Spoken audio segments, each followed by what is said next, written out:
Judy, do we have everyone here? Do we have a quorum?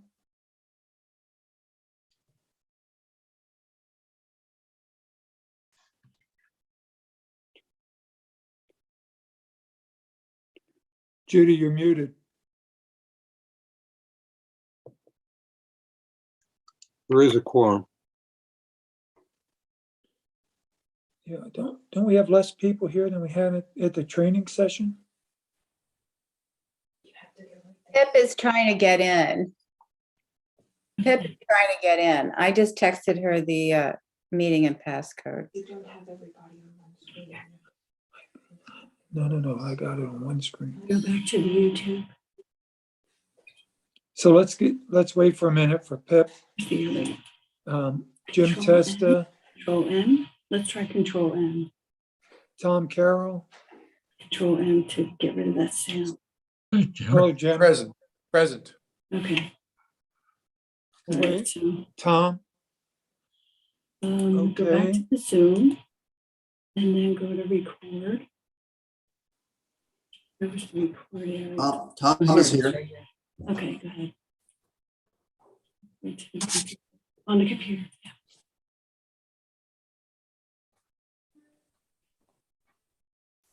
As long as everyone's in, we can start the meeting.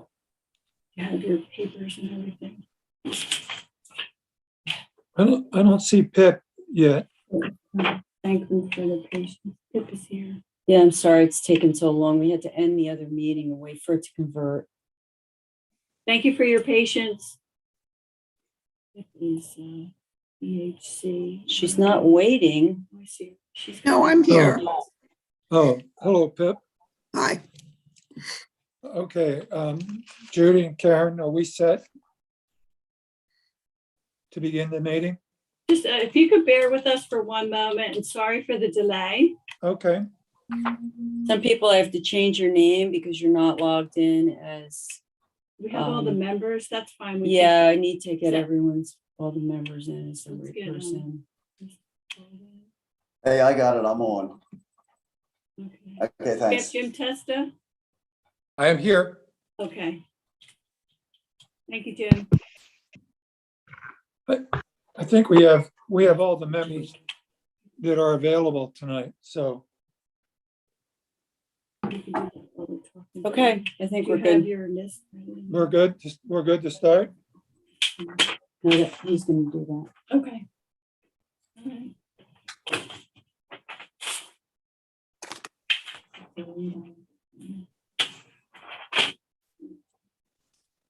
Make sure you let them know about the addition today. When we get there. Yeah, Yeah, I'll take Okay. care of that.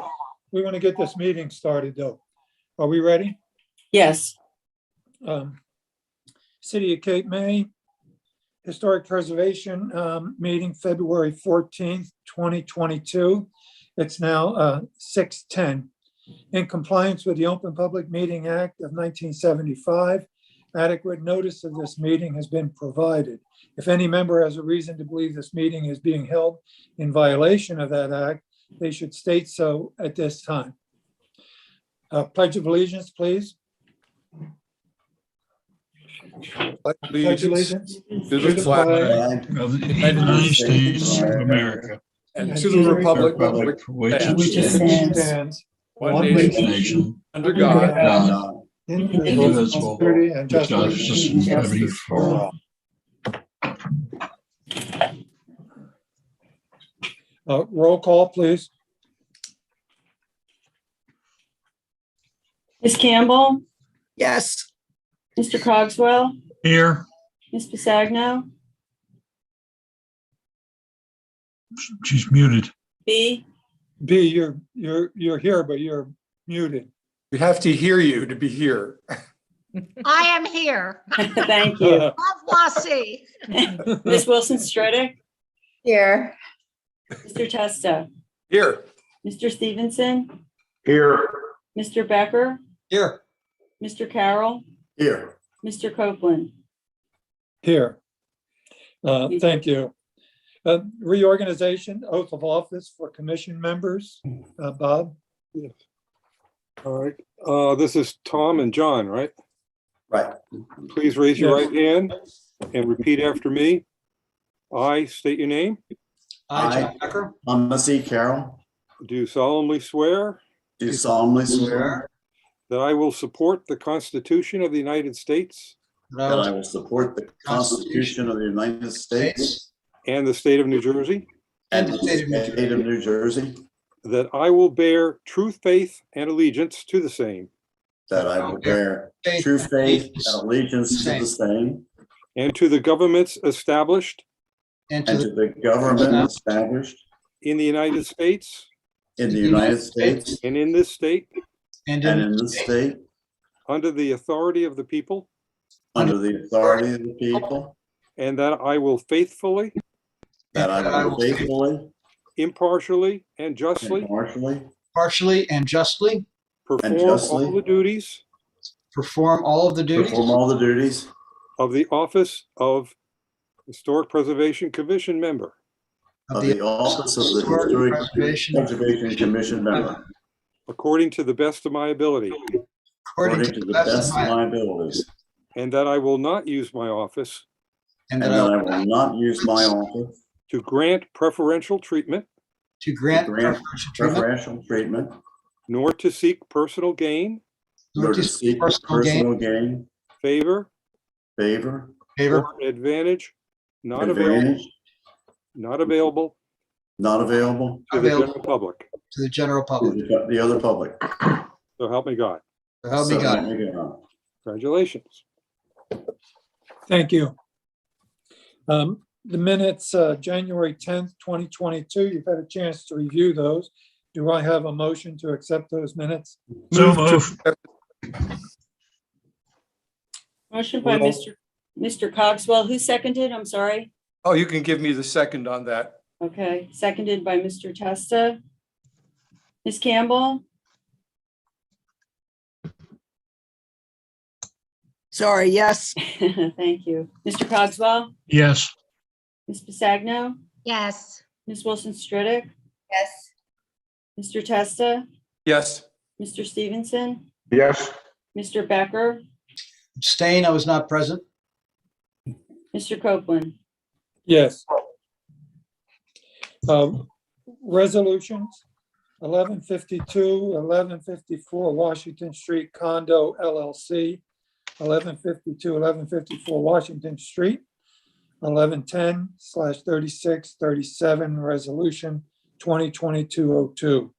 We have Schultz, 215 Jefferson Street, 1083/1, Resolution 2022-03, and the Bassett family, 701 Kearney Avenue, 1063/9, Resolution 2022-04. Do I have a motion to accept those resolutions? Warren, I have a question first. Sure.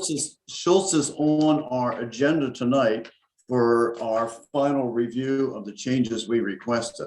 Should we go through those and approve that before we do the resolution? I believe I believe the resolution was a demolition approval, Yeah, correct, Mr. Okay. Feinberg? Remember, we got Okay. the demo last time only. Okay, Yeah. thank you. Do I have a motion? I like Tom's idea, though. You were hoping he'd give you a garage in addition. We'll even eliminate the garage. We're not open to the public yet. If there has been no making of the motion, I'll move adoption of the resolutions. And I will second Tom Carroll. Motion by Mr. Testa, seconded by Mr. Carroll. Ms. Campbell, Yes. Mr. Cogswell, Yes. Ms. Pisagno, yes, Ms. Wilson Stridick, yes, Mr. Testa, Yes. Mr. Stevenson, Yes. Mr. Becker, Yes, Mr. Carroll, Yes. Mr. Copeland. Yes. Applications approved in review. You've had a chance to look at those. Do I have a motion to accept applications approved in review? I would like to note that Mr. Testa noted that one of the ARs was not included. It was Klingen Smith, 9 Jackson Street, number 14, block 1041, lot 16, not rated for a heat pump. Okay, can So we you're add that? Add that to the applications in review. Thank you. Do I have a motion? So moved. I'll second. Motion by Ms. Pisagno, seconded by Mr. Cogswell. Ms. Campbell, Yes. Mr. Cogswell, Yes, I recuse myself from the Church of the Advent. thank you. Ms. Pisagno, Yes. Ms. Wilson Stridick, Yes, I recuse myself from Sigmund 10 Congress Street. thank you. Mr. Testa, Yes, with recusal on McMahon, 1416 New Jersey. thank you. Mr. Stevenson, Yes. Mr. Becker, Yes.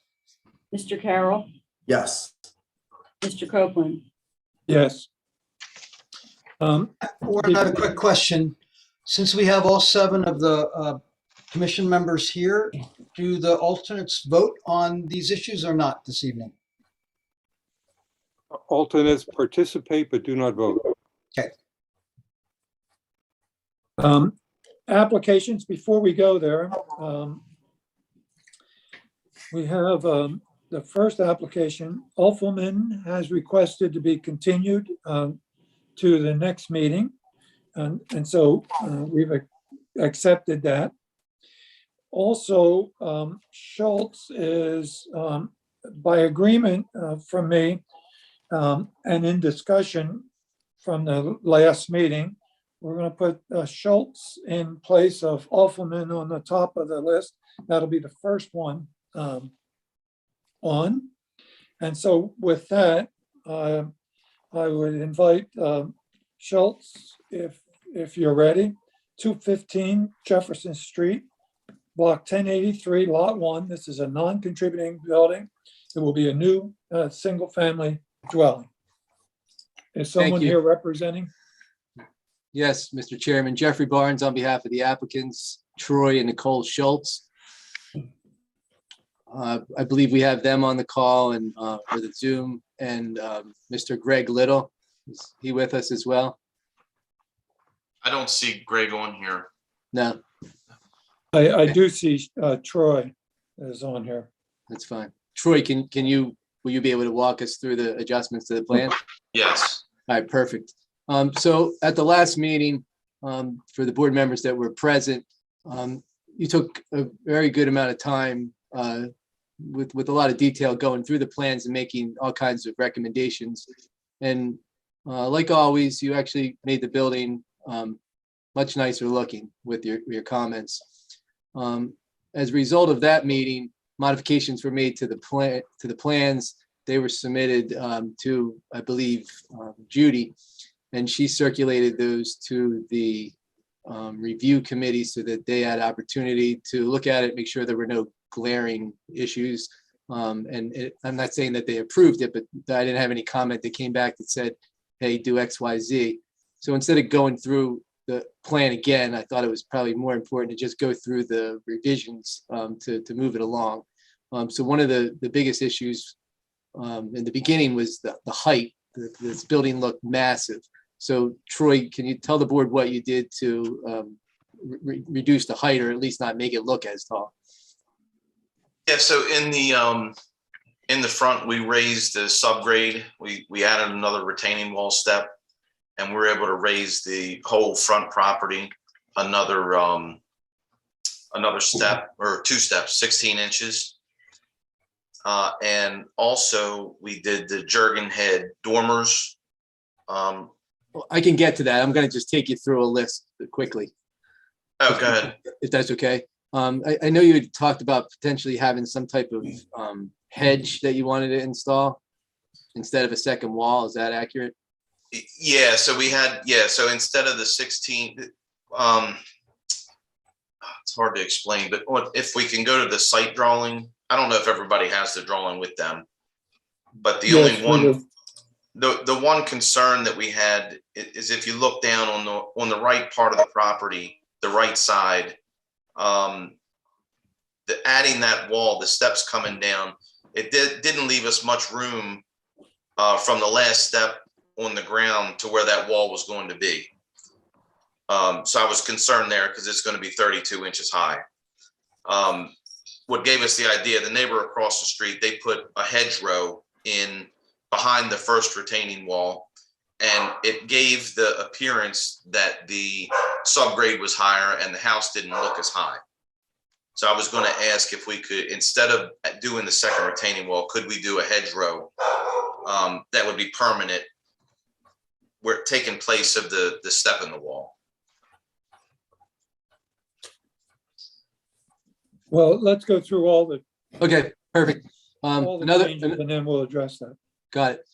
So another issue was the garage, and it was clear as day that the garage had to be eliminated, and it was. As for parking, the board recommended that parking occur in the rear of the property, and that's been accomplished. As it relates to the multiple landings, Troy, do you want to take the board through that quickly as to what you're proposing? Yeah, so again, we eliminated all the garage areas, parking below the house, and I think it was recommended to put a parking area in the rear part of the lot. So we did that. We like the idea. Well, I don't like it as much as not having the garage, but it's a good idea because it gets us off the street, off-street parking. So we did that. You can see that on the revised site plan. In the original plan, you showed stone on the facade, and the board asked to have that replaced with brick, and you did that as well, correct? Yes. And clapboard was on the front of the house, but not on the side. You've now revised that so that it matches. Yes. Jerkin head dormers were also included, similar to the estate. Emblem Physics. Yes, exactly. Yes, Correct. which we love. We're glad you recommended that. Yep. Also, the board wanted you to confirm that there was a 512 front to back roof pitch. That's been accomplished. Yes. Yep. As Yeah, we well- didn't need to change that. That was always the case. Got it. They just wanted confirmation. Yep. And then the gable roof, they asked for confirmation of a 10-12 pitch. Can you confirm that? Yes, it's 10-12. Okay. And then on the right side of the house, they wanted it to match or have some matching characteristics at the front with the windows. Were you able to accomplish that request? Yes, we added a window towards the front right side of the house. Got it. Any other revisions that you made to the plans that were requested by the board? Looking at the notes.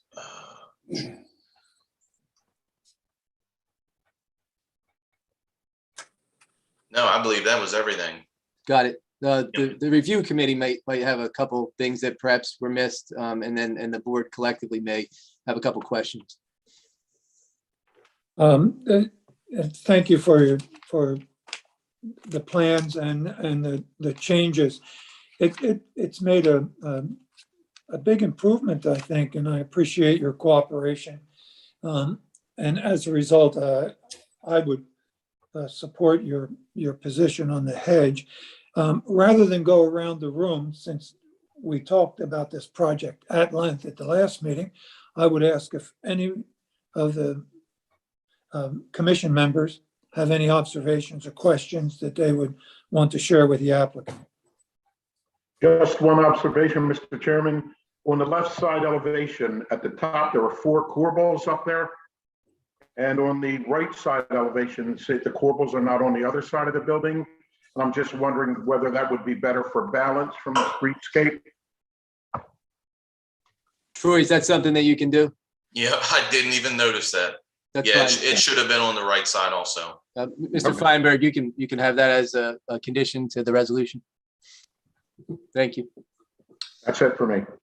Would someone just run through once again the hedge in lieu of the second wall, please? So if you have the site plan, the revised site plan in place, looking at the drawings. Yeah, you get the proposed site plan, you have that? I do. I'm looking at, it would look like a double wall here on Jefferson and Benton.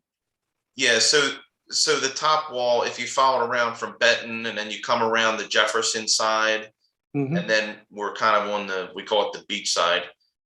If you get back to where that wall kind of meets the porch, Right.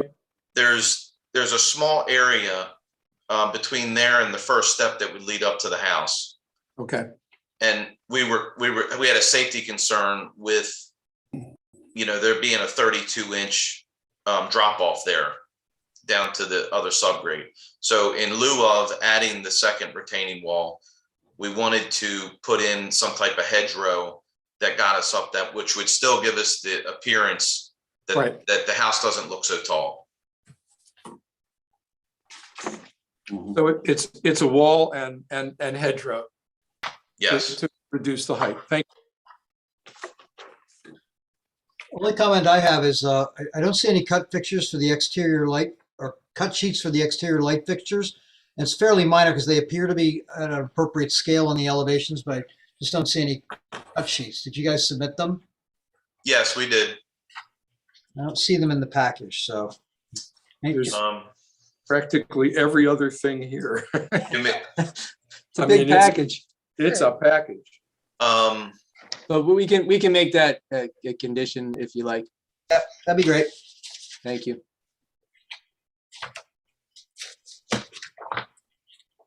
Any I was other? under the impression that the steps, we were going to make them so they didn't appear quite as steep, with maybe the steps going up straight to a landing and then up to the porch, which would bring them closer to give you more room on the next to the wall or whatever retaining that we're doing.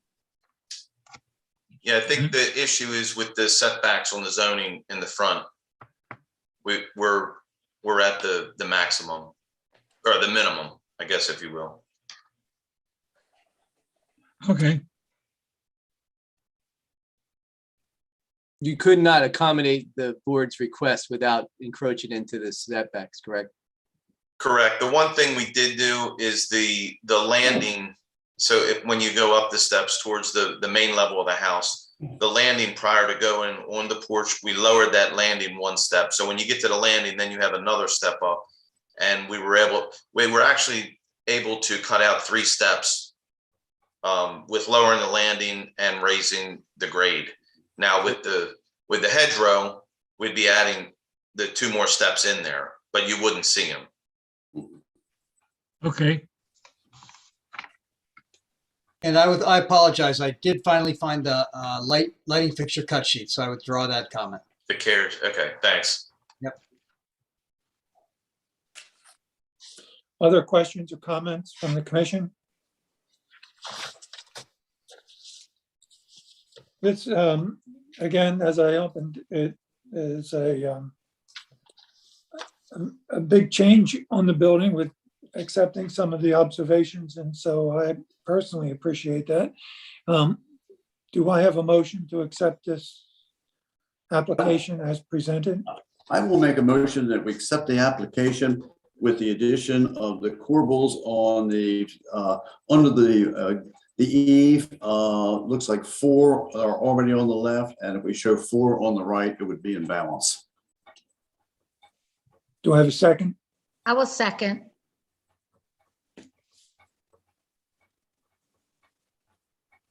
Sorry about that, unmuted. Motion by Mr. Carroll, seconded by Ms. Bisagno. Ms. Campbell, Yes. Mr. Cogswell, Yes. Ms. Bisagno, Yes. Ms. Wilson Stridick, Yes. Mr. Testa, Yes.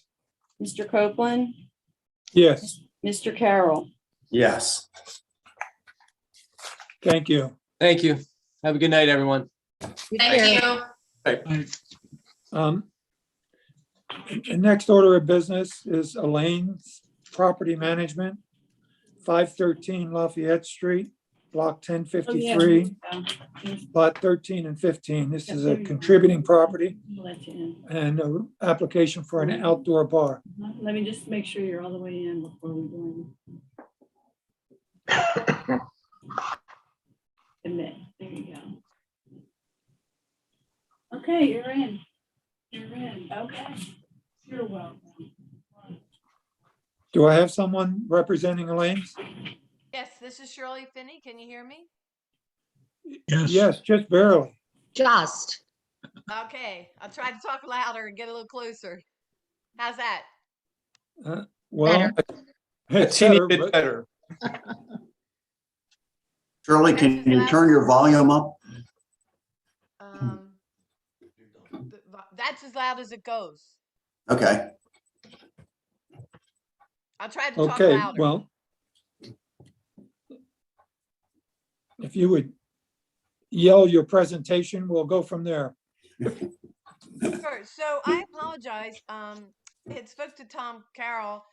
I started this project before COVID, and I met with Vince Orlando, and we walked the property and we talked about it, and he thought the city would like it, and then with the COVID, timing got behind, and then he went to work for the city as a city engineer, and Steve Fenwick was supposed we thought was putting through our project, both the rooms on the second floor of Elaine's. We added the new rooms and the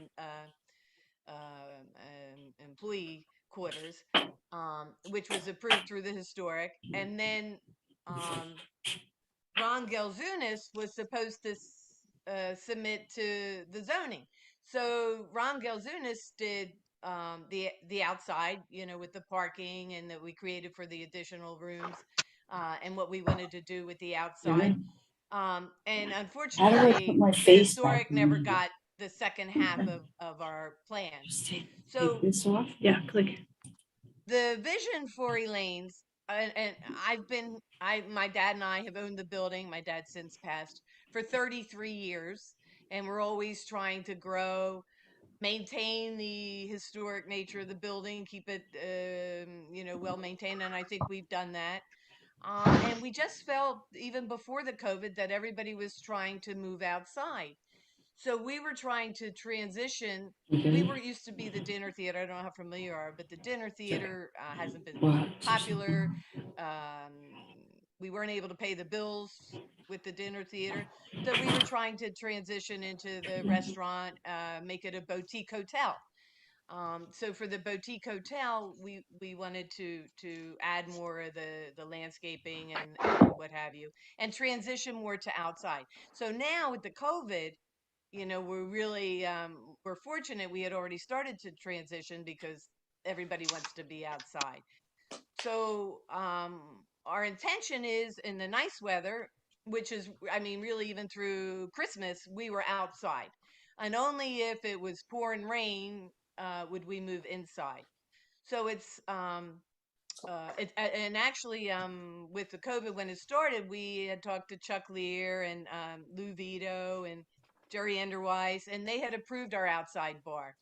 But somehow somebody realized that one bar wasn't approved, so we're just trying to come into compliance with the historic and see what your thoughts are. Well, there is an issue. I mean, Fenwick has a good relationship with the commission and did present, as I recall, correct me if I'm wrong, but did present the correction to the center of the building. There was some changes. And at that time, a permanent outside bar would have been presented. So I'm assuming that he was not aware of this or something. Further, the outside seating, as a result of the COVID and some of the other things that the city was trying to accommodate, is different than a permanent solution. And this was done, without HPC, All the people that you mentioned would know that HPC was required. No, that's why I'm explaining why that happened that way. Vince Orlando was supposed to take it through, but he couldn't. So normally we would have the architect, the engineer, and the lawyer. So the lawyer had thought that he had discussed it with Steve Fenwick because we needed the parking to change our site plan to create the parking for the rooms. So we couldn't have rooms if we didn't have parking for them. So that the parking in the outside was the first thing that was created. So then Vince Orlando couldn't, even though they drew all the drawings and all, they couldn't present it to the city. So everybody was trying to figure out who was supposed to do it. And I guess Ron Gelzunis, he wasn't going to do that part. He assumed it was Steve Fenwick. Now, Steve Fenwick will tell you he probably should have sent Hello, him through, I'm right here. but he didn't. Oh yeah, hi Steve. Hey, But we Shirley. didn't send him through, but it wasn't because we were trying to cheat the We didn't, system. no, it just fell through the cracks, you know. Yeah, we didn't design the bar. We didn't know the bar was any kind of unapproved status of any kind. Shirley said that people approved the bar, but I didn't even know about the bar. We, as you said, Warren, we designed the additions and we came to the board, and Shirley was there at that meeting, and we went over the additions, and then I think it was Tom, he asked us to improve some of the proportions of the windows, and we did that, and we resubmitted, and we got an approval, but we never were really aware that the bar was an issue, and we didn't design it, we didn't draw it, we didn't present it, and it fell through the cracks. I guess, you know, I don't know, was Vince working for the city then, Shirley? I don't know, he couldn't do it. Right, Vince I don't know. started working for the city and he wasn't allowed But, to. Now, just never call me about it, just so you know, Shirley. but the Right, fact is, but it was submitted besides, to well, the excuse me for a zoning. second. Besides HPC, did you have a building permit for this So outside bar? we did. We went to Chuck Lear and Jerry Enterwise, and we said, you know, it's a grill Zebo. They sell them at big lots. We want to do it because the rule was if you had it outside, you could. If you had it inside, you could move it outside. So he said, I'll send Lou Vito over and see what he says. And then we got a permit for electrical, and he said, how are you going to attach it? And you know, we showed him the drawings what the grill gazebo wanted, and we, you know, we're cementing it down and what have you. So we did, but it wasn't, and we paid for that permit, yes. But we at But the did you same have a time, it building was never permit? meant to be we weren't approving it permanent because we had all the drawings of the whole project. So out there is more than that. It was the parking and everything, you know, pavers and all. I So know, but they I were know, putting the but whole the package together. But the till the whole question, package could go in, they had approved that piece. but when there were temporary outside seating to accommodate COVID, then you would need some approvals for electric and perhaps gas. But the question is, not only HPC, you didn't have a building permit for this structure. Is that correct? Well, no, see, it was my understanding we did because we did what Lou Vito told us to do. Well, So did if I you had or an didn't electrical you? permit and I assumed that was the permit, you know, I thought I had a permit. So in the technical But aspect at the of end it, of the day, you didn't have a permit. There was no yellow we card did have the permit yellow one, yes, for the for electric and the stuff that they did. for We did the have that. Not for for the the building. construction of the gazebo. Not For for the the construction because it was a Right. grill Zebo. It was a Right, unit that just, they sell them at big lots. right, cool. But I So mean, there was no before I construction permit. before I get too confused, may I just ask, so the application that's in front of us tonight is after what we've done with respect to the prior applications, the application that's in front of us tonight is with respect to HPC approval of a gazebo and the pavers. Right. So yes, correct. Okay, Because just want to make sure we don't. It turns I out know we where you don't wanted have us to head. Right, yes. Okay. Because we don't have Thank- an official permit for it. So that's what we needed, and to get the approval through the historic, yes. Yeah, now the whole plan did go through planning because Ron Gonzalez submitted everything. So the outside and the rooms were both put full through planning. It just didn't get put through historic, both parts of it. We'll go around the room and get some feedback. Yeah. But personally, it's a shame that it's constructed and it's done before it came to the HPC. It looks very contemporary to me. It doesn't appear to fit Cape May. It doesn't appear to fit the existing property. I will ask the other members of the Historic Preservation Commission to comment on this gazebo, for lack of a better term, this outside bar, the structure portion. Anyone? Warren, I will start. A lot of things were being thrown up in town to help businesses out during COVID. And I think the whole town was sympathetic with that. We even went so far as to allowing drinking in public, and even though that was controversy, which has now been eliminated. The biggest problem with this, and I really, Shirley, I remember when you were doing the connection between the two buildings, and we did fine tune that. And I think what you're doing there really looks good. The problem is this gazebo is now way out in the building setback line. It's the first thing you see when you approach this historic property. And the whole, that and the whole front yard is dominating the vista of your historic property. Your eyes don't really go past this to see the care and appreciation you're showing for the building. I personally don't believe we should approve a permanent gazebo in that part. It never got a zoning variance to infringe on the front yard. And I think that whole front yard has to go back to being maybe some nice outdoor dining, maybe drinks coming out to customers from an inside bar.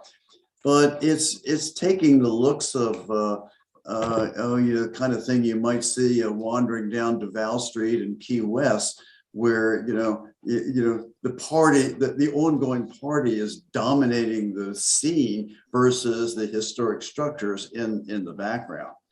I think you've just got to drop back now that the worst of COVID is over and go back to what you have approval to do, and that gazebo is not one of them.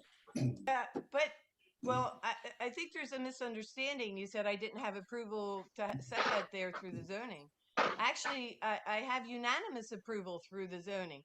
They loved it, and they said the whole property, the concept. They thanked me unanimously and said it's the first nice thing you see when you drive down Lafayette Street. And they understood that people wanted to be outside and didn't want to be inside. I mean, we did have zoning approval. We do have zoning approval for it now. And the fact, however, is that the zoning approval doesn't cover the criteria that this commission is responsible for looking at. And I have to say, and I thought the prior work on the building, as Tom pointed out, and as we saw through the revisions in the first proposal, those were really excellent. I mean, they were absolutely fitting to the building, and I can understand how people want to be outside, how they want to be served, but the massive scale of this gazebo, I think seriously, and I'm with Tom in terms of the detraction I see from Lafayette Street as you come by. I really think it does a disservice to the nature of the building, because it just doesn't look like it belongs with a building of that era. It has that kind of manufactured tropical look to me, and I really do think it's inappropriate. I understand how it was built I understand the exemptions you got and the permission you got, but were it submitted to this board, even for conceptual approval, we'd have a lot to say about the way this looks. And I think that's what I'm saying. Well, how about, are you saying that you would like us to make it more Victorian and move it? Or you're saying you don't like it at all? Well, you've applied for final approval here, and we ought to be talking conceptual if you have the idea of putting some kind of a service facility out in front, aside from just tables on pavers. But it certainly shouldn't look like it was constructed for the Caribbean, which is what it looks like to me. I would, if we went, I would say that if you wanted to do that, you probably should have someone like Fenwick or whoever give it a try, as opposed to the stuff that was bolted together from a kit. Right, and it was that is true. So that's why I say I'm not opposed to building something different or moving it somewhere else. I thought it looked attractive. I mean, I thought it looked right. Like it fit, but we respectfully disagree on that. At least personally, I do. So I have a question, Mr. Fenwick. If you were to design that gazebo outdoor bar, would it look like this if you were starting from scratch? Unfortunately, I can't answer the question because even though I've driven by it a few times, I don't have a visual of it in my mind, and I'm not party to what was sent into you guys. Okay, let me gracefully Well, said. no, that would put you on the spot. When we're doing this conversation, I would remind the applicant, we're talking about the gazebo, but it also includes that walled portion of the bar.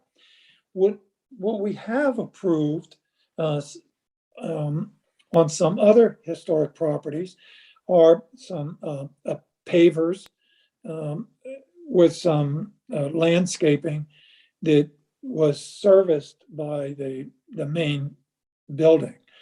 I don't recall us approving a full bar capability, bar facility, plus the gazebo.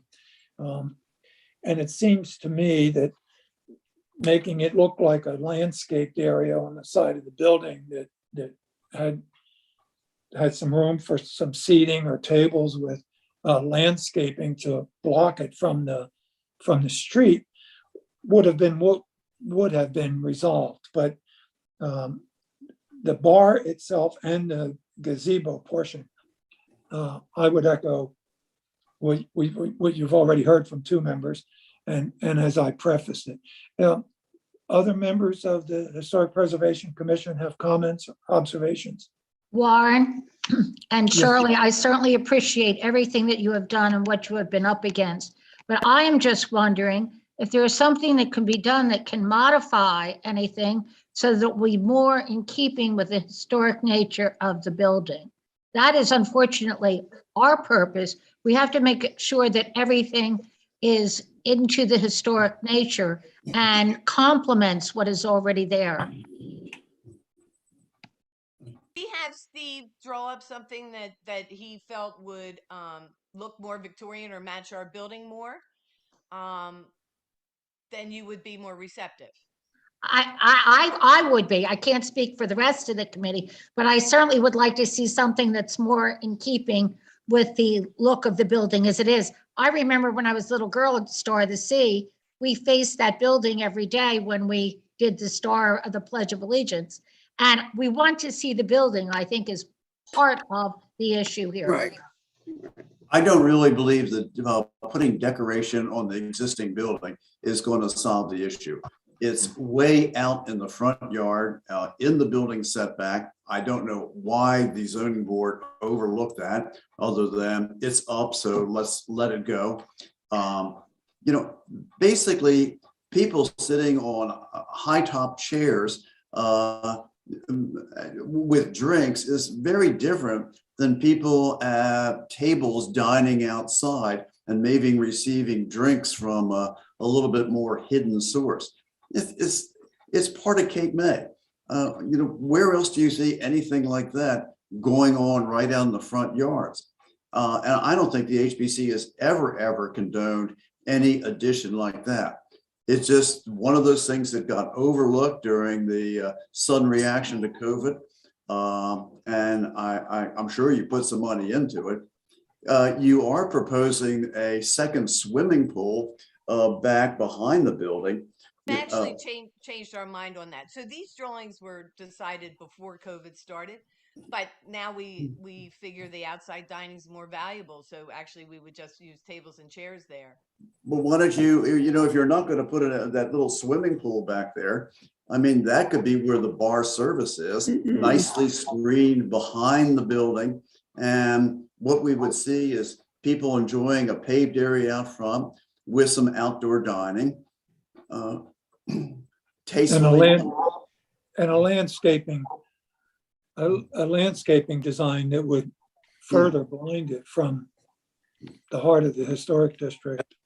I mean, without naming specific institutions, I recall one at 1301 Beach that we approved that is very similar to what's being discussed here, where the service comes from the main building, where there are pavers and a wall, and there'll be drinks and dining right here. Peter Shields Inn. Yeah. Walls and landscaping. I have an additional question too regarding, during this temporary, when we allowed all of the outdoor dining for COVID, that's drying up. Now, the state of New Jersey, the ABC is going to be interested in an expansion of the licensed premises. Will you be required to put an application into the state ABC for an expansion of the premises to have that on the lawn? No, I'm already licensed. I mean, your license comes all the way out to the sidewalk, your licensed premises? Okay. And on the sidewalk, It's unusual. it came up for the during the planning. I'm sorry, zoning board. The zoning board, and there's no setback on Lafayette Street. Really? That's what so we were allowed to be out there. It's a C1 district. However, They had brought that up at the zoning, and they said no, there's no setback on Lafayette, and the zoning unanimously, they loved it. I mean, I submitted their approvals there. They thanked us. But they're Shirley, excuse me, Yeah, but there I'm are saying- 11 conditions applied to the approval by the zoning board. Yeah. One says full-size architectural plans are required. You have not provided those. Grading information, a landscape plan, substantial landscaping should be in the front yard of Lafayette Street front yard. These are things these were conditions attached to your approval from the zoning board. Those conditions have all been met, and the zoning signed off You on got- it. There's no landscaping between the in front. Because But it's kind of academic though. they were submitted after these were handed to you. Then the Vince Orlando's office talked to the zoning, Craig Hurlis, and Craig said you didn't add these, and then he added them and resubmitted them. So we actually And do that's have and that's drawings fine. with it. They may really all be satisfied except for one, which is Historic Preservation Commission approval. I know. Which That's is what I'm which is saying. item P on the result on the approval, the zoning approval. Item P, this project is located within the historic district. Historic Preservation Commission approval will be required. Yes. You haven't got Well, that. First Urban, that's No, why I know she's I don't. here. That's why we're here. That's why she's But, here. I mean, but- this but should have that's been not done what- before. That the approval should have been done before you built. You had to have the architectural plans. You had to, these are conditions set Yeah. in the zoning And approval. unfortunately, that's what we were saying. We didn't realize that they hadn't gotten submitted because they got the lawyer submitted them, but Steve Fenwick didn't, and because he didn't draw it. Vince Orlando was gone. I didn't know it So existed. that's Yeah, why they weren't submitted. Even allowing for that gap, we are where we are now. Yes, And, I and understand. that's, I mean, I don't think we're not talking about exacting penalties other than the fact that what you've put up isn't going to get approved by us. So if this 1301, is that the Peter Peter Shields. Shields? Yeah, the So if we do Southwest. something like Peter Shields has, that would be more like what you're looking at? I think it would be Well, a very good wait a minute. start to Wait a minute. look at how tasteful they have laid out a courtyard out front. Wait a minute, Up in though. great pains, yes. But that plan was approved specific to the location, and specific to the size of the property. I don't want to give the applicant the wrong impression that they simply mimic what somebody else did and then it's going to be approved in their location. The point is, we have approved some outside limited dining with pavers, a very modest wall with landscaping to shield it from the street. And that's what we would expect.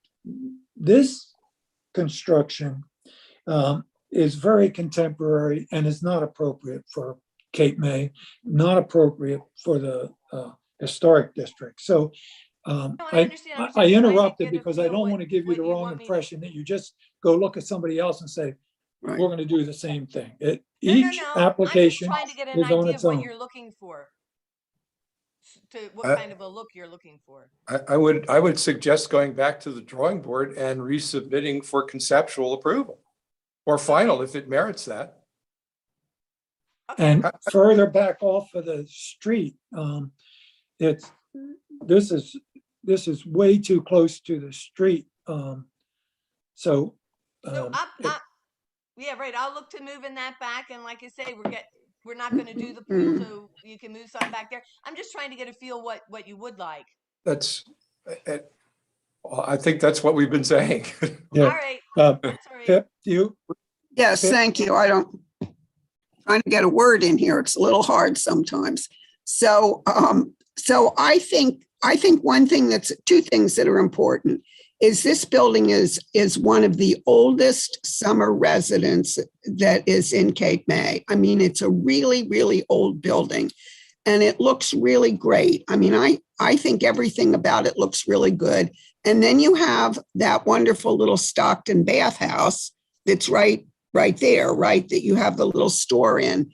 And I think that whatever this eating area or bar, however it's designed, I think it should match those two things and it should kind of bring those kind of things together, which I'm sure somebody like Fenwick could do. Some architect would be able to do that. And it probably shouldn't be right up in the front. But I think it's also important to remember that the further back you move this, then the noisier it is for the people who are in those back areas and where it's noisy already.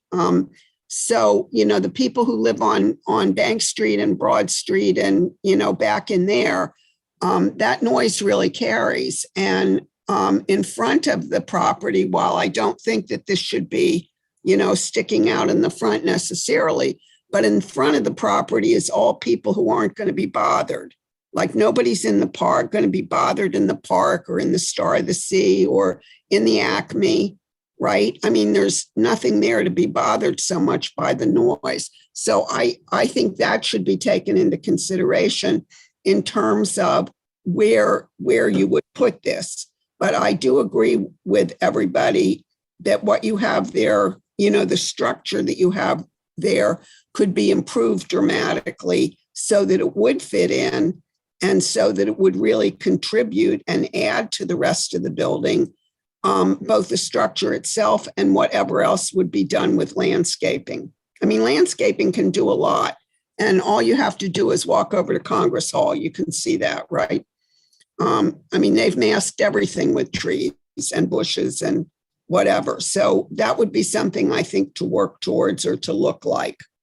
Can we take this in the direction of a motion to table and have it brought back rather than Jim, I think under the circumstance, we should have a motion for this construction and take a vote. It goes beyond table because it's not a modification of this thing. It would just be a total different submission. So I would make a motion that we accept the application as presented. Okay. I'll second that. Karen? Motion by Mr. Copeland, seconded by Mr. Cogswell. Ms. Campbell, No. Mr. Cogswell, No, Ms. Pisagno, No, Ms. Wilson Strodick, No, Mr. Testa, No. Mr. Carroll, No. Mr. Copeland. No. So thank you for the application and. So I do have a comment that might help you, Shirley. One of the things that we use to help guide our decisions is the Secretary of Interior standards for historic buildings. And right in that, it says what's not recommended for building exteriors are using inappropriate designs or materials that do not convey the historic appearance or are not compatible with the historic character of the property. Yeah, she can fix that. Yeah, I think that's what you're hearing is that what we see there is would fall clearly in that not recommended category. That's perfect. I was just trying to get a feel what you were looking for, and we'll go see Fenwick and get something else then. I would just like to make an We can additional do it. suggestion. That is to include a lighting plan as well, if you do come back in front of the board besides landscaping. Would help expedite the process. What kind of plan? Okay. A lighting Lighting plan. Oh, lighting plan. Yes, lighting for the outside structure. Right, yeah. And I would discourage a structure. I just don't see it fitting on that lot. So I I'm think, in agree- I'm in- You're definitely in always agreement welcome. with- You're always welcome to really in resubmit agreement with Warren. and change That's Warren's true. mind. Serving drinks at a bar with everybody gathered around it is like a megaphone for noise and going out in every direction. People at tables enjoying meals or snacks, having cocktails is a whole different thing. And I just think we really do want to get away from a big party atmosphere in the front yards. And we're doing that in line with trying to keep a historic use of the property, appeal of the property by not letting it drift into that type of category.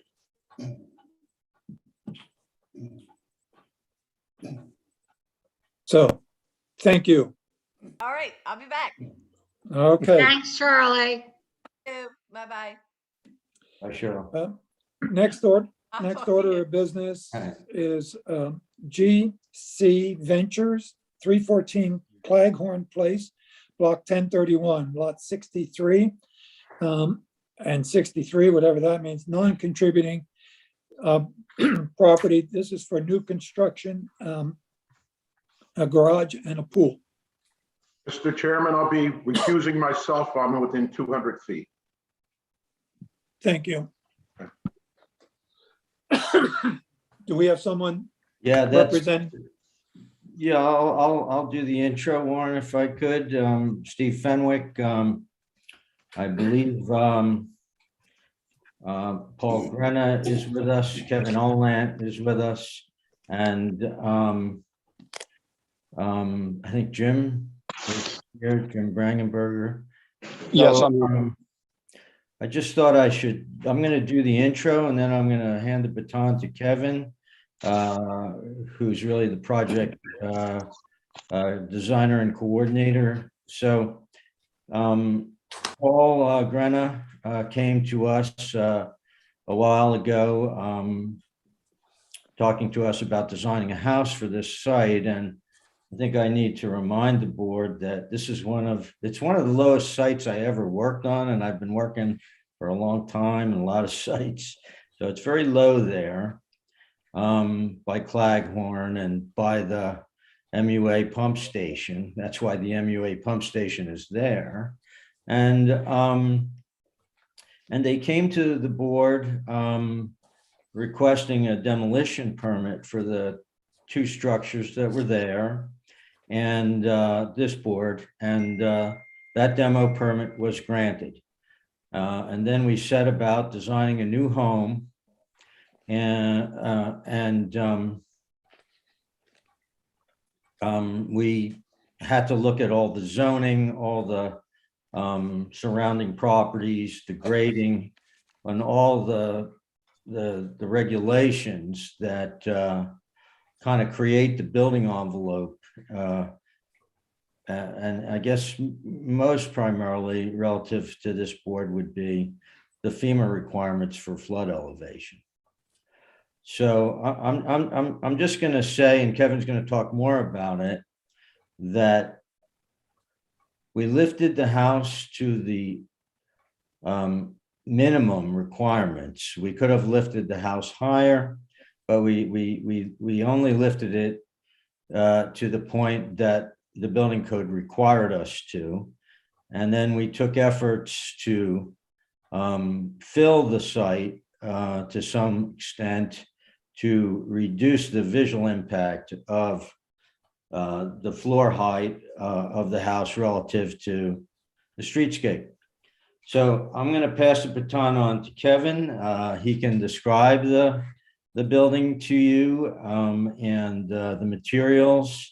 Paul's here if you need any information, the owner, and Jim Brangenberger is the builder. So Kev, why don't you describe the building to the board? And before you do that, we'll just confirm that what you're looking for tonight is conceptual. That's correct. Hmm? So we are asking for conceptual approval for a new single-family residence.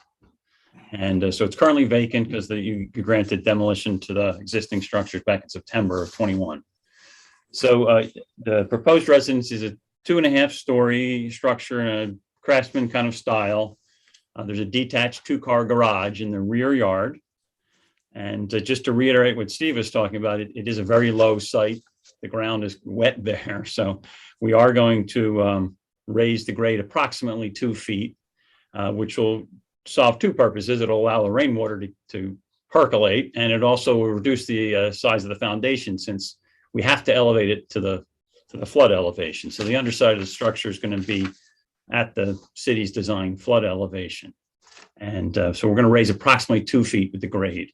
That'll reduce that foundation significantly. So one of the, excuse me for a second. One of the things when we go for final, maybe I missed it in your application, but we will look for a survey to determine exactly the elevation relative to the flood. Sure. Absolutely. And just so you know, we do have a survey with grades, and the grades range between 3 and 4 in the 1988 datum. So it's low. And the base flood elevation is 8. We're supposed to be 2 feet higher than that. So that puts the underside of our floor at 10, just to give you the general idea. The house is about, based on the zoning, it's at 35 feet. The zoning does allow 40 feet, so we're only at 35 feet. But it's a 2.5-story house. And from the front facade, you really don't even realize the half-story. It's more because of the aesthetic of the steep slope. So the materials generally, it's primarily cement board siding is proposed, clapboards at the first floor, and shingle siding at the second floor with some board and battens in the gables. The foundation we're proposing is natural stone with some vertical lattice panels. The roofing will be dimensional asphalt shingles. The windows, the owner has asked to change. We submitted Anderson A series, but we're proposing Anderson 400 series with exterior grills, though, in a craftsman style. You can see that on the elevations. The railings and trim all proposed to be cellular PVC. The chimney, we showed it as brick, but the owner has asked us to change that to have stone that would match the foundation. So it'll be natural stone. And we have a pool fence for the perimeter around the rear yard, which would be a cedar fence. And we have a cut of that in the application. So that's generally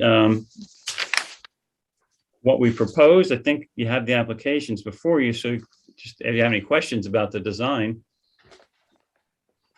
Well, yes, we'll want to go around the room. I would share with you that stone is not typical or not, I was going to say not appropriate, but would not have been used in the historic period. And I think brick would probably make more sense.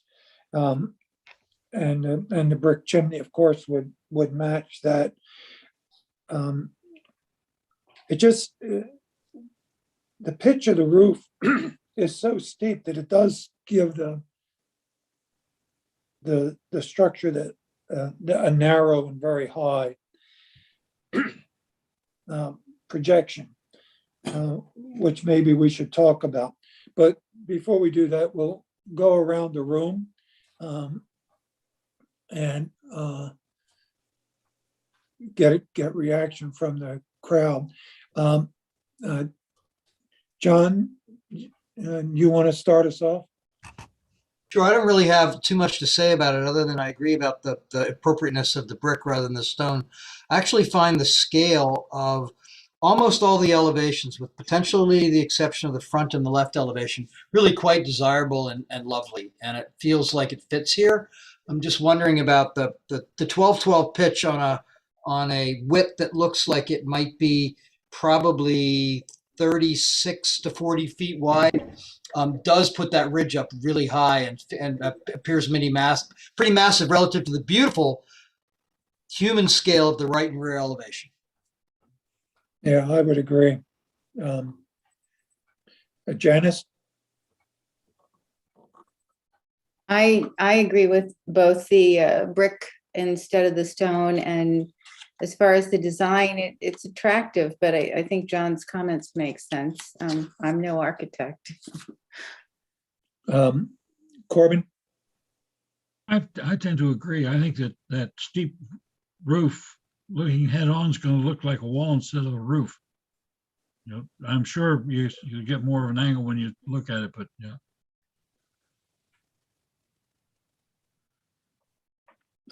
Other comments, Corbin? That's it. Okay, Pip? Good. So like everybody else, I would agree with the brick, but I'm just curious, where's that 35 feet measured from for the height? This looks really high to me. Well, Measure from the first floor. well, it's measured from elevation 11 in the 1929 datum, so it's about 16 inches below the top of the first floor.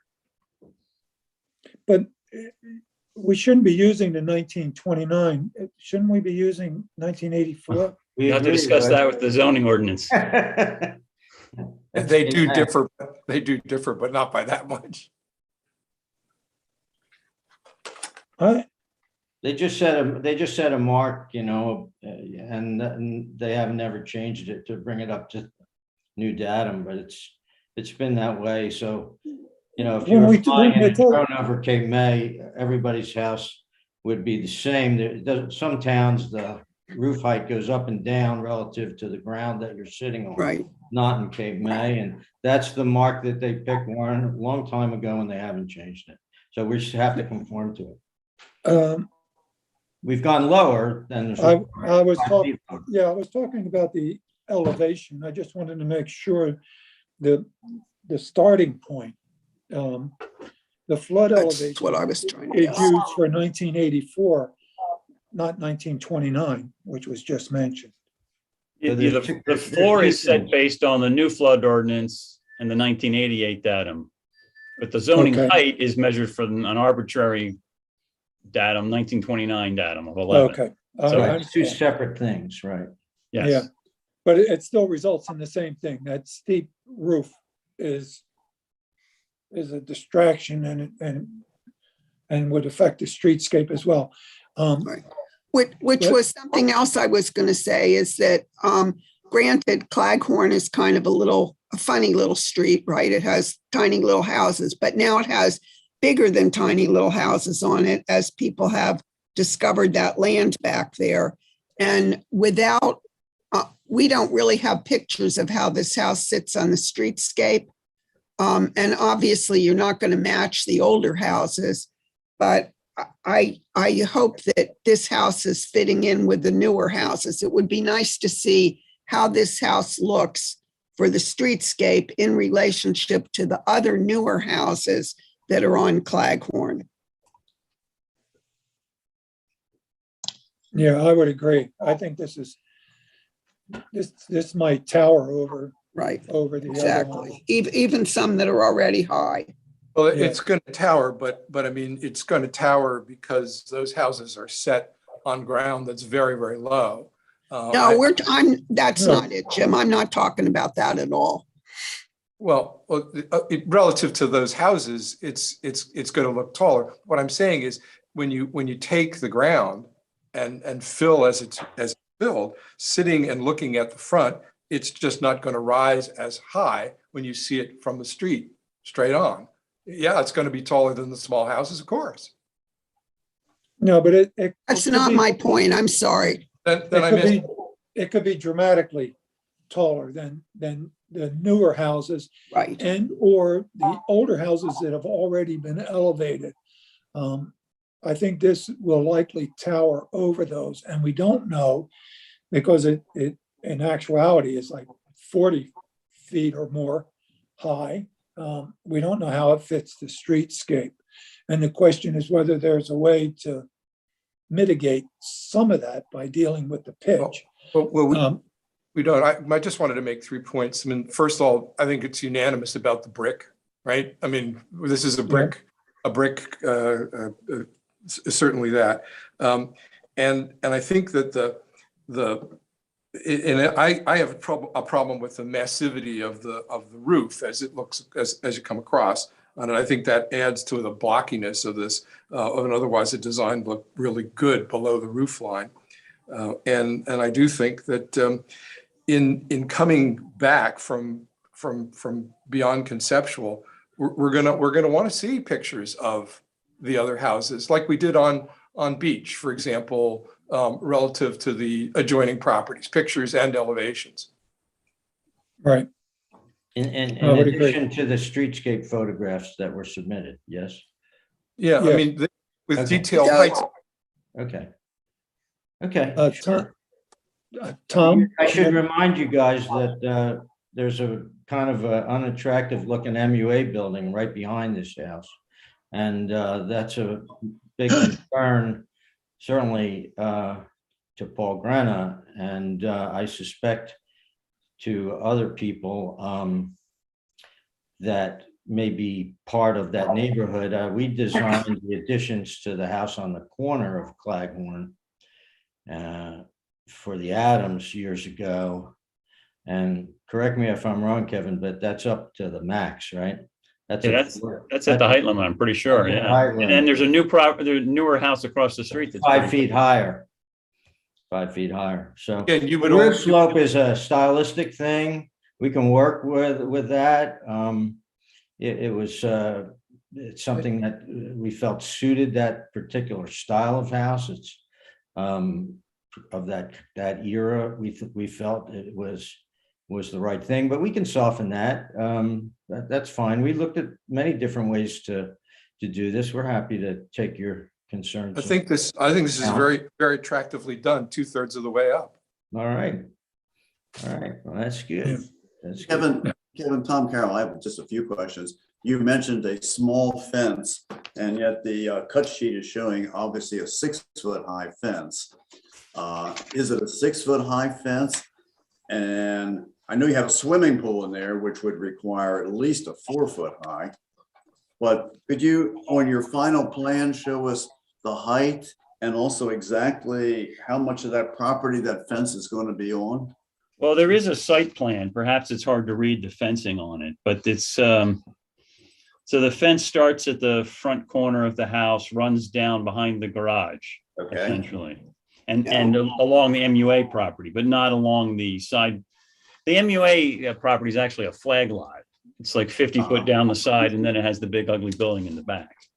So So we're is that kind of gonna trying to be a- screen that ugly building. So, and I understand that. So we should really be expecting a 6-foot high fence that whole length? That's the plan. That's what we're proposing, yes. That's the Okay. max city allows. I would think, Yeah, yeah. yeah, sure. Okay, okay. But you wouldn't want a 6-foot high fence in the front yard. There's no fence in the front yard. It I starts meant at the the back corner. where the way property is. Yeah. It, It might have to drop down to 4 feet a little bit before that, although you do have that pool area. But you only need a 4-foot fence around the pool, isn't that correct? 4 foot's the minimum for the building code. Okay. So you might check the rules on fences in the side yard, and then might need to drop back to 4 before you get up and request a 6-foot fence to block the view. Looking at your interior design, the top floor of the house is basically attic. Correct. So asking you to reduce the height, headroom in the attic should not be a tough request. Although I do notice there's a bathroom and an elevator that goes all the way to the attic, which makes me believe that it certainly is there for future development as more living space. But we'd still like to see that roof pitch come down, as everybody else has expressed, to reduce that massive looking roof from the street. Well, maybe we can soften it for sure. yeah, good. B, do you have a comment? I also agree, brick versus marble, and I like the word that Steve used, soften that roof line. And other than that, I think it's a lovely rendering. Thank you, B. We're also going to put landscaping at that 6-foot fence alongside of the MUA to further hide one, Right. residential property from the utility. Commercial. So just Yeah. just to follow up with that. And landscaping in Cape May is not a fence. Correct. So, correct. So we're going to use some nice, dense, high landscaping. So, do I have a motion for conceptual from someone? Jim, it's your turn. Well, I'd be happy to move conceptual approval for this application. And I would say with the conceptual, we would want to attach conditions for the resubmission when it comes to final. And those would include the use of the brick instead of stone. So we have brick on the foundations matching the stone chimney, that we would have a softening of the roof line so that it drops and isn't so massively seen from the streetscape. Was there a third thing I'm missing? We also wanted to get the survey of the flood heights in the area. Elevation certificate. Yeah, well, that would be, And- that's required, right? I mean, And we'd that's, like to see a streetscape that shows Right. this building with Right. the immediate neighbors around it. please make this, And- right. And Please then make- also making adjustments for the fence height to where you really needed to be 6 feet to where it could drop down to 4 feet as it runs along the side of the house. I'm not so sure I could possibly accommodate that with words, but whatever Tom just said, I'll make as a, The above. I got it. knowing that the editors will make me seem much more articulate, I would so move. Do I have a second? I'll second. Motion by Mr. Testa, seconded by Mr. Cogswell. Ms. Campbell, Yes. Mr. Cogswell, Yes, Ms. Bisagno, Yes. Ms. Wilson Strodick, Yes. Mr. Testa, Yes. Mr. Copeland. Yes, Thank you very much. thank you, guys. Thank you so Thank much. you. Appreciate it. say thank you, everybody, for your help. Good. Bye-bye. Next order of business, Leska, 277 Windsor Avenue, block 1027, lot 16. This is a contributing property with a rear addition, a deck, and relocation of the basement door and an exterior shower. Do I have someone here representing? Yes, Bill McLeese, the architect. Good evening, ladies and gentlemen. How are Good you? evening. You're looking for final. Is that correct? That is correct. We, if you recall, appeared in November where we presented the plan and were granted conceptual approval, and the remaining items to be addressed were the window specification and the decking specification. So what we've submitted are revised plans with Marvin Ultimate wood windows and slider. And the rear decking material itself on the rear deck has been changed to Ipe. The Marvin windows, this is a contributing property. That's correct. That's correct. Marvin windows that you're looking at are not clad. They're They are primed. not clad. Primed. Correct. So white exterior finish means white primed. Correct. Thank you. So it'll match the existing windows on the balance of the house. Mhm.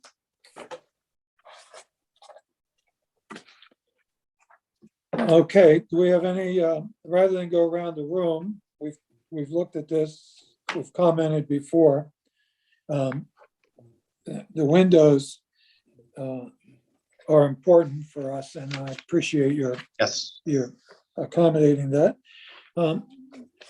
Do I have any observations from members of the commission? EPA as a deck is an excellent investment.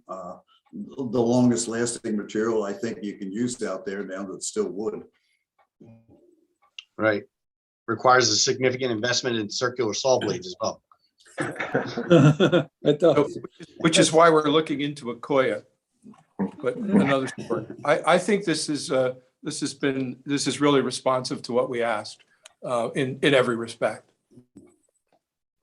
I also think the ostensible modesty of the work you've done here is subtly nuanced and sophisticated. So nicely done. Thank you. Other comments, questions? Do I have a motion?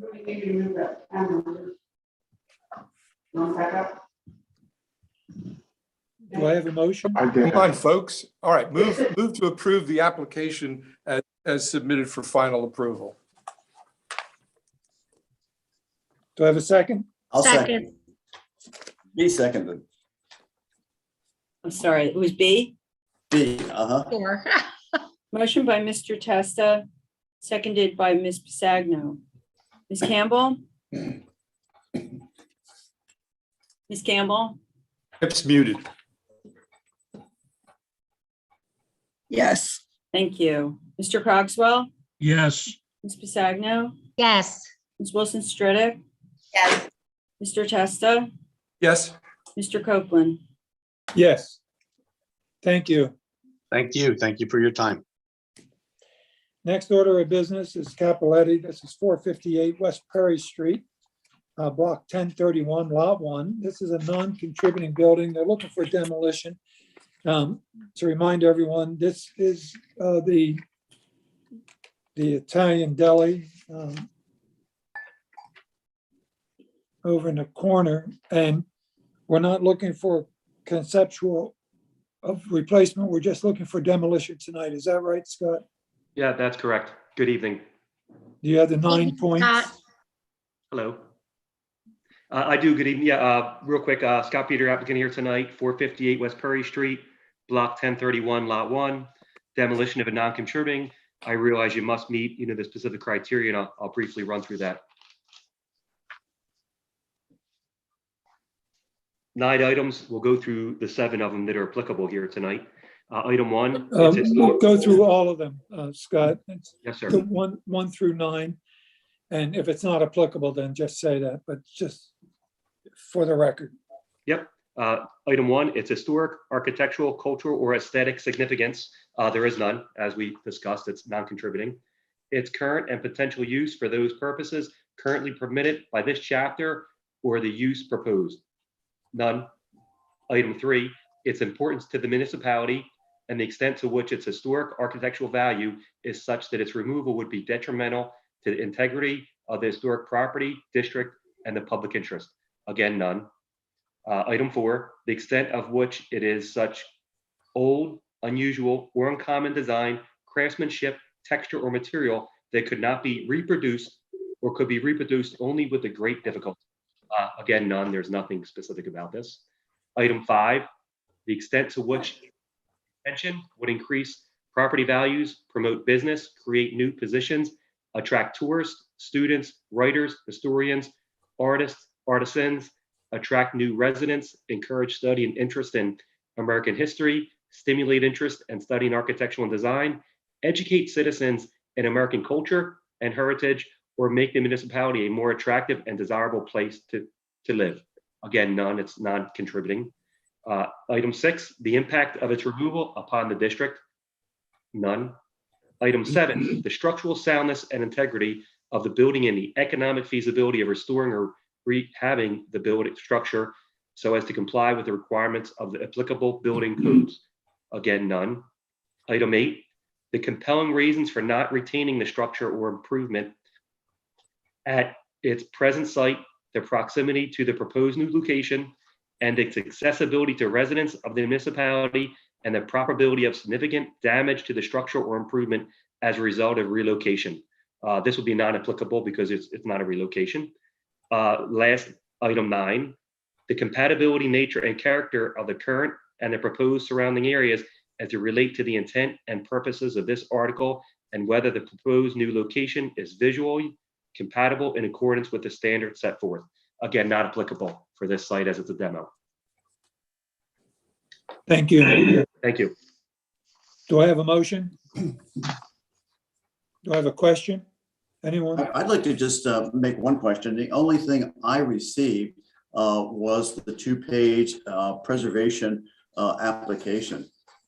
Usually with something like this, we ask for hopefully a survey and some pictures of the property. So 14 people on this board don't have to drive down and search this out and walk around it to see what we're dealing with. One person takes some pictures. Yeah, it also does another thing for me. And while the applicant here is given testimony and we can believe it, and I personally do, the point of taking pictures and making sketches is to give us a pictorial representation that we can also rely on. So it's additional evidence. So actually, this is the second demolition we've handled on this particular lot. When this building was originally constructed by Capoletti, there was a stained glass studio at this location, which was torn down to make the building. Originally, he planned to have some outdoor seating for residents and for a restaurant type setting, and they was adamantly opposed by the neighborhood. So that's some of the history of this building. Well, I would agree with your comments, Jim and Tom. Most of us are familiar with this building, but Scott, in the future, it would be helpful to have pictures of the building, and of course the survey that would confirm of when it was constructed. We know it's not historic, but for the future, it would be helpful. Yeah, I'll make sure on any future applications, I'll provide that. Thank you. Thank you. Any other comments or questions? I will make a motion that we approve the demolition, but I would still request that for final approval, we would receive pictures and a survey to have in our records. Can you have a conceptual demolition permit? No, but sure. I mean, I'm sure you can attach any condition you like. Well, No, okay. it should be final with conditions. Final approval with the conditions that he will submit to the review committee pictures of all 4 sides of the building and a survey of the property, so we see exactly where the property lines are, where this building sits, and we can get a good idea of what's going down and also expectations for how it could be used. I agree to that, and I'll be happy to furnish that. I have it both in my file, and I'll do that. Okay. Okay. So we have a motion from Tom. Do we have a second? I'll second it. Motion by Mr. Carroll, seconded by Mr. Cogswell. Ms. Campbell, Yes. Mr. Cogswell, Yes, Ms. Bisagno, Yes, Ms. Wilson Strodick, Yes, Mr. Testa, Yes, Mr. Carroll, Yes. Mr. Copeland. Yes. Thank you. Board and Chairman, if I can just take one more brief moment of your time, I'll be very brief. It's about this application. I had a prior application. It was similar to this where, believe it or not, you could do a multi-condo building or townhouse building on the site. And it was at the HPC meeting that it was kind of brought to my attention. You know what? This would be a better fit for single families. Coincidentally, this application is the same condition. It's in the R2 zone. In that zone, it's multi-family townhouse buildings. I would like to do 2 single families as compared to 2 condo attached buildings. So I don't know if it's an option to get a recommendation from the board of what I've gotten in the past. So when I do go to zoning, I can have that. If not, it would be kind of, counterproductive where I went in and got it approved from you guys for townhouses. And it was at that meeting that was probably better to do single. So some of you might recall that application. If I'm not, I can brief you on it quickly. I recall the application, and I think the other members do. But it's hard for us to make a definitive statement without seeing plans and all of that. All else, the application you're talking about, you recall, there was the way they were attached was a little clumsy, and the neighborhood would have preferred 2. that was the old porte cochere, wasn't it? Correct. Yeah. But these would be attached, just, attached. So these, if I was to design a building for this now, it would just be 2 pretty much single families attached, or 2 townhouses, for lack of better words. I'm looking to go to the planning board and split this in half and have 2 single families, which is far, far, far more appropriate, specifically in this zone. It would go a long way if I had a light recommendation from the Historic Preservation Board recommending that you'd rather see single families over townhouses. And that's what happened at the last meeting. I went in and got it approved by you guys. When I came back again after the city approval, it was, this board that recommended, hey, you know what? Single families are a better use there. Single families are a better use anywhere, but specifically there. And I had to go back. So it cut a lot of steps out of the mix. That's all. Again, I'm not looking to add any density. I'm looking to say this now we can do 2 units, 2 condo townhouse units connected. I don't want that. I want 2 singles. But you really don't have any application other than the demo in front of the board that we could act on. I mean, people could give their personal opinions, but.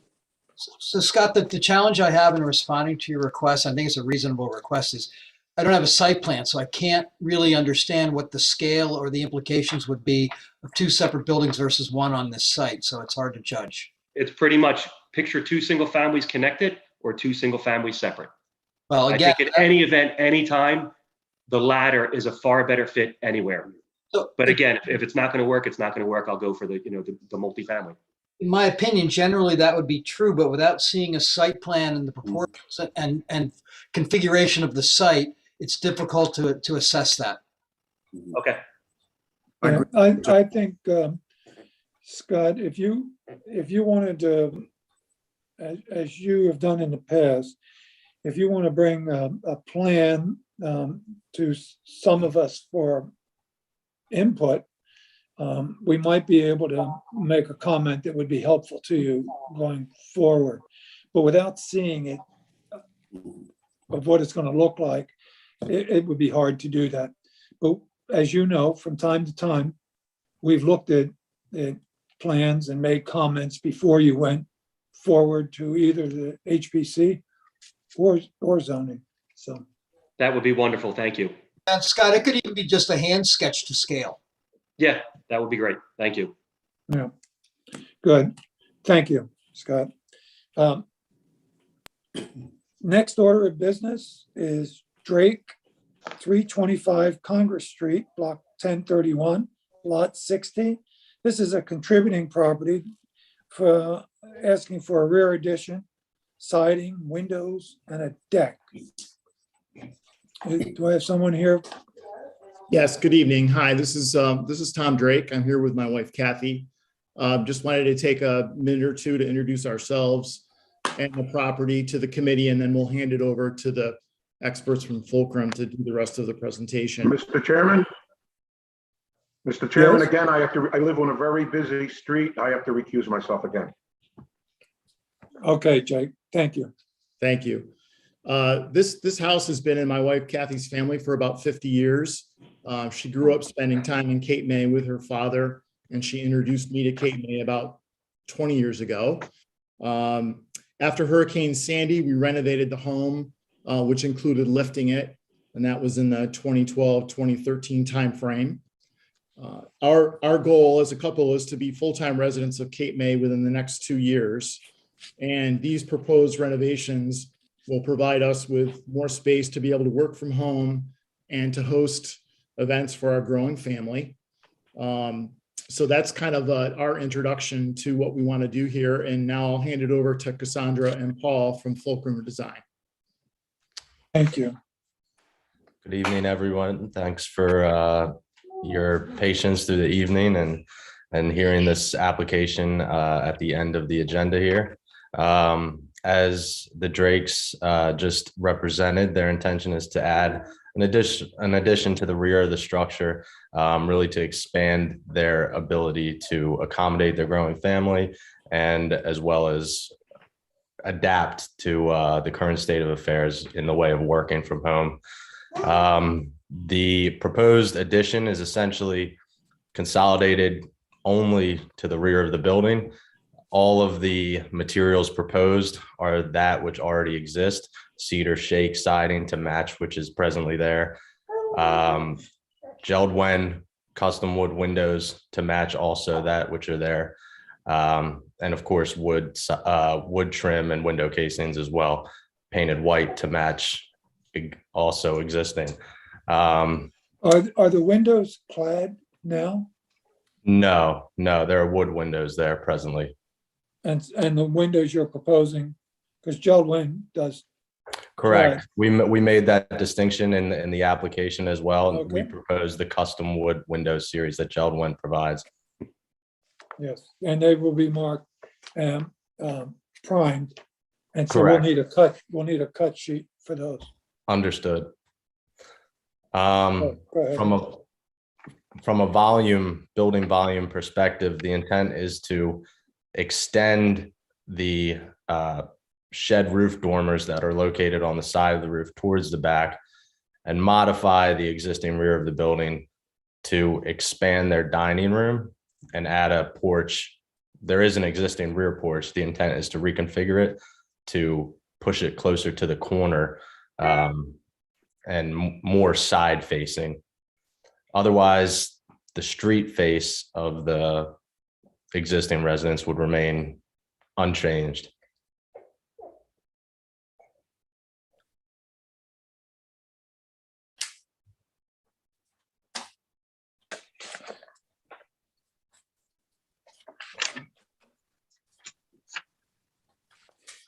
So Paul, generally speaking, the elevations appear to be quite appropriate, but they're difficult to completely understand because there aren't any floor plans, and the site plan is really difficult to read. Can't quite tell what are porch lines and what are building perimeter lines, etc.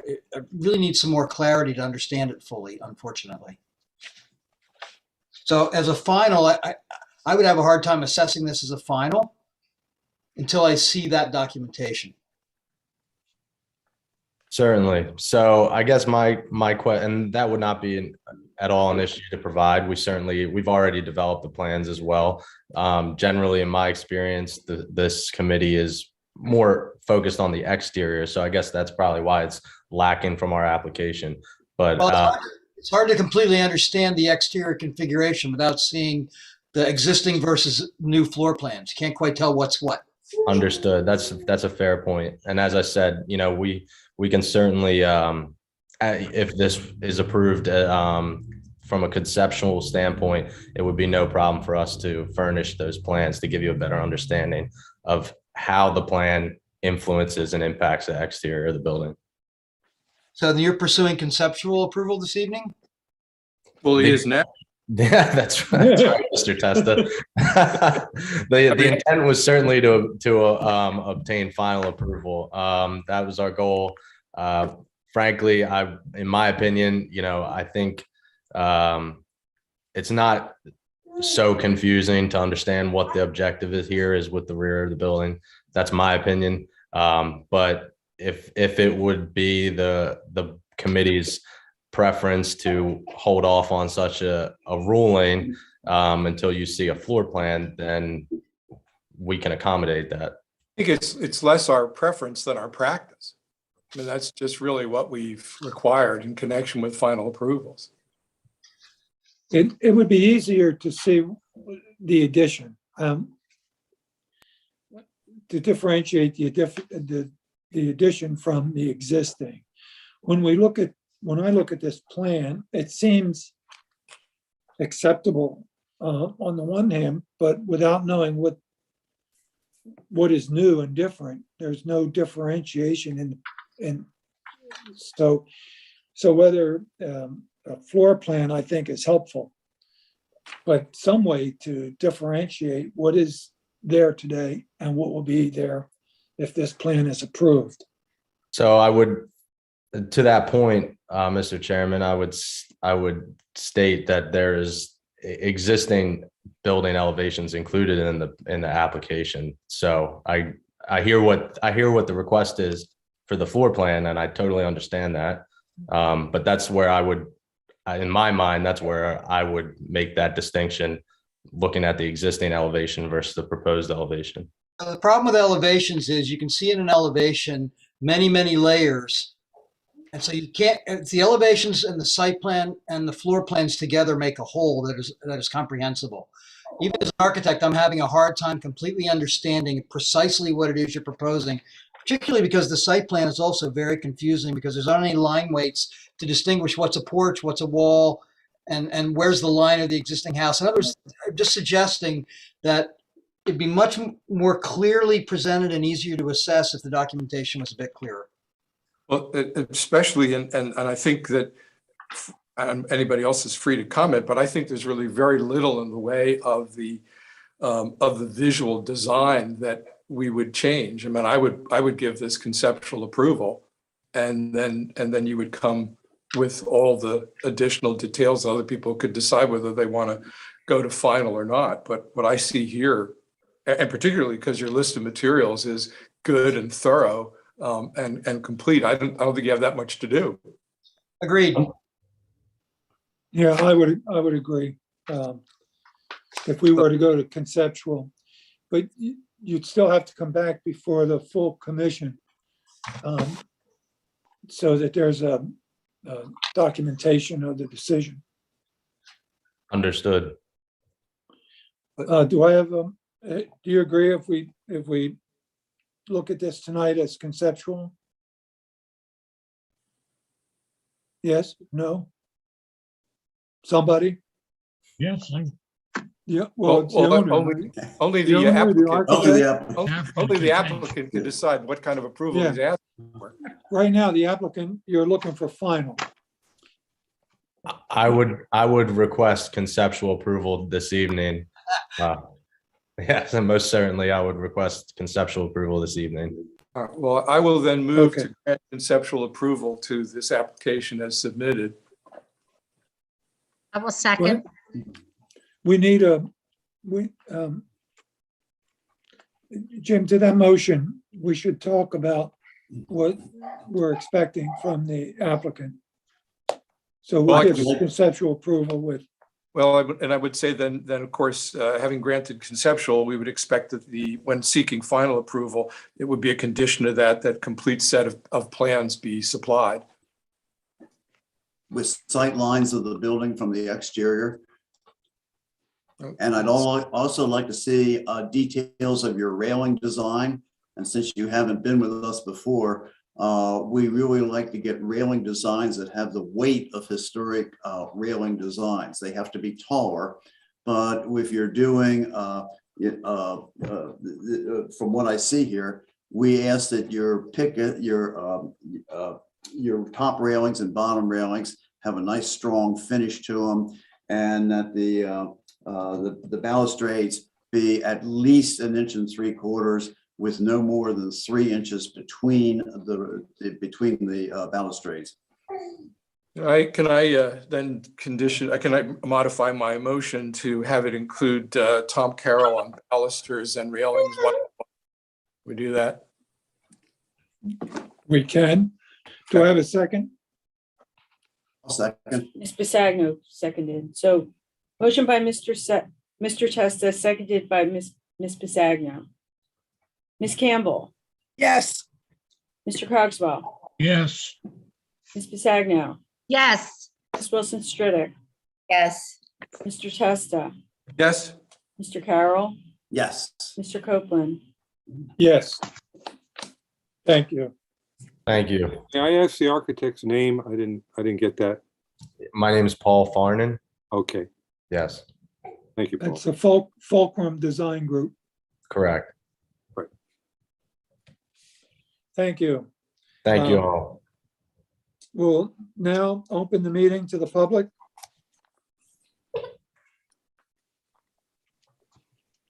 Judy, you want to give the telephone number? It's 7:52 PM. The meeting is open to the public. Please phone 609-884-9561 if you wish to make a comment or ask HPC a question.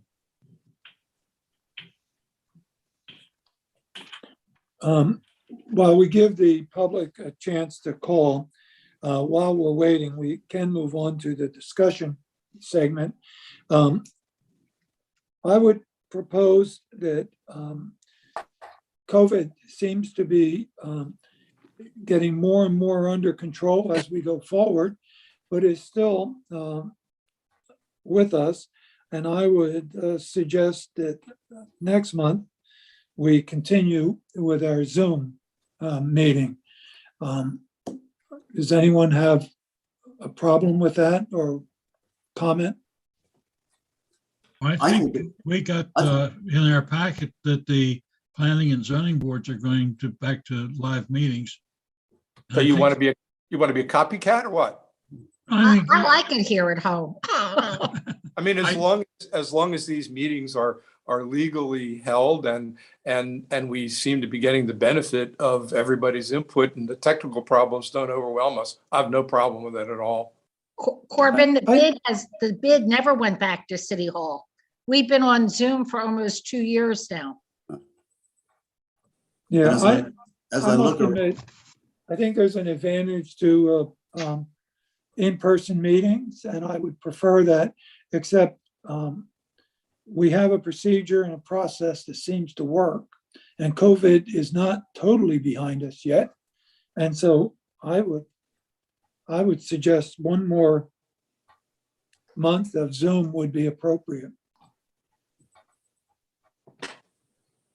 looking around our audience, Warren, Janice, Pip, and who else need to travel to get here. And I think it would be a nice service to them to, go ahead and continue this way. Jim Testa, I guess you come down specially too. I'm here 80% of the time, Tom. Okay. Okay, next month, we'll be meeting again in Zoom. After that, it's probably appropriate to go back to a public session unless something changes with COVID or something. Judy, have we heard from the public? No, we do not have any phone calls coming in. Would you like to close it, Warren? Yes, we want to close the public section. At 55 p.m. Okay. Before we go to adjournment, is there any other discussion points for the group? The only thing I have, Warren, did you mention the grant that you applied for? We have several grants, but yes, we have a Right. Well, grant. the most recent one. The one, we have a grant, the one that you're talking about, I presume is for the standards book. That has been approved by, the grant request has been approved by city council, and an RFP will have to be developed. It's in with the state, the New Jersey Historic Preservation Office. I talked to them. They were encouraged. They think it's an appropriate grant request, and we have their support. I don't know how many other grant requests they might have, though. And that will result in a rewrite of our standards book, and will also include a pretty extensive use or education element to the city, to the population. So maybe people would have a little bit better understanding of what the standards are, why they are what they are, and how to use them. Also, it will include a access, I guess, both through the city of Cape May's website, but also will be able to access independently. So you'll be able to access, ideally, by entering Cape May city design standards, and will come up. So it'll be a little bit easier. And then I think the original submission is for 100 printed copies. So the state was supportive before we put the package together. City council was supportive, and now that the state has seen the package, they're even more supportive. A lot of that work was done by Pip, and so thank you, Pip. So yeah, I'm pleased. Unfortunately, we're not going to hear for months. I mean, it takes forever. State is functioning at 1/3 to 1/2 speed. It's amazing. So, but we should hear before December. So, good to know. Anyway. No, we hear in May.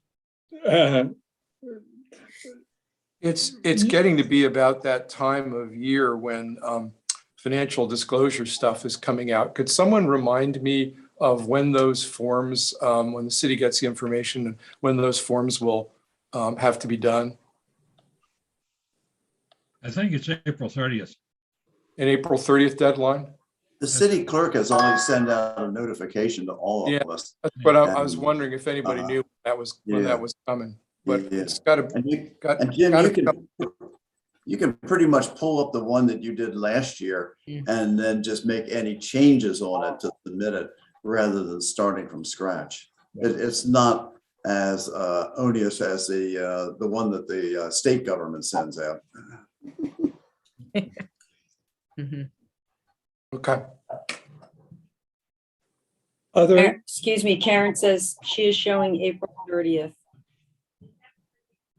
You haven't heard anything from the clerk, but you'll get them. Yeah. I used to have to do that. You make sure everyone gets those. And it's only $100 day fine if you don't do it. It's cheaper than the local government ethics law. You must have them on file. Good. Other discussion points? Before we adjourn, I just, Bob, thank you again for your presentation. It was helpful, and I appreciate it. I hope the members do. And with that, I would ask for adjournment. I move. So moved. Aye. All in favor, say aye. Aye. Aye. Thank you all. All right, thank you. Good night. Thanks, everybody. Good night, all.